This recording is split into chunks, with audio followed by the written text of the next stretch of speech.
आजकल आपने नोटिस किया होगा कि गोल्ड और सिल्वर यानी सोने और चांदी के दाम हर हफ्ते नए रिकॉर्ड बना रहे हैं। पर क्या आपको पता है इनके प्राइस इतने क्यों बढ़ रहे हैं? चलिए सिंपल लैंग्वेज में समझते हैं।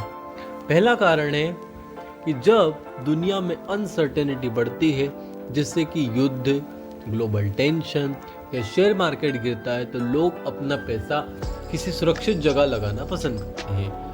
और गोल्ड और सिल्वर दोनों ही एक सुरक्षित असेट यानी एक सुरक्षित संपत्ति माने जाते हैं। इसलिए लोग इन मेटल में इन्वेस्ट करने लगते हैं, जिसके चलते इनकी डिमांड बढ़ती है और डिमांड बढ़ने से इनका प्राइस भी ऊपर चला जाता है। दूसरा कारण है कि जब रुपया डॉलर के मुकाबले कमज़ोर हो जाता है, जब इंडियन रुपी कमज़ोर होता है तो हमें गोल्ड इंपोर्ट करने में ज़्यादा पैसा देना पड़ता है।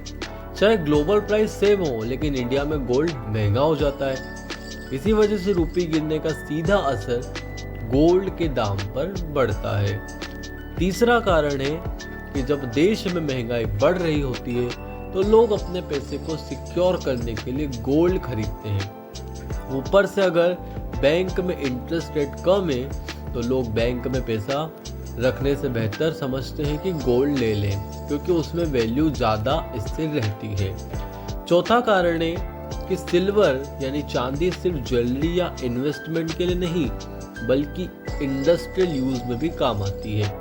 जैसे कि सोलर पैनल्स, बैटरीज और इलेक्ट्रॉनिक्स जैसे जैसे ग्रीन एनर्जी का ट्रेंड बढ़ रहा है, सिल्वर की डिमांड भी काफ़ी तेज़ी से बढ़ रही है, इसलिए इसकी प्राइस भी काफ़ी तेज़ी से बढ़ रही है।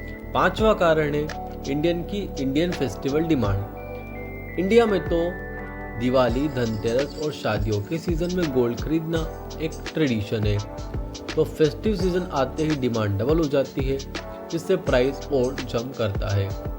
दोस्तों, ये सारे कारण मिलकर गोल्ड और सिल्वर यानी सोने और चांदी के प्राइस को ऊपर ले जा रहे हैं। आपको क्या लगता है, क्या ये दाम और बढ़ेंगे या अब गिरने वाले हैं? कमेंट पे अपना ओपिनियन ज़रूर बताना। और हाँ, वीडियो इन्फॉर्मेटिव लगी हो तो लाइक, शेयर और सब्सक्राइब ज़रूर करना।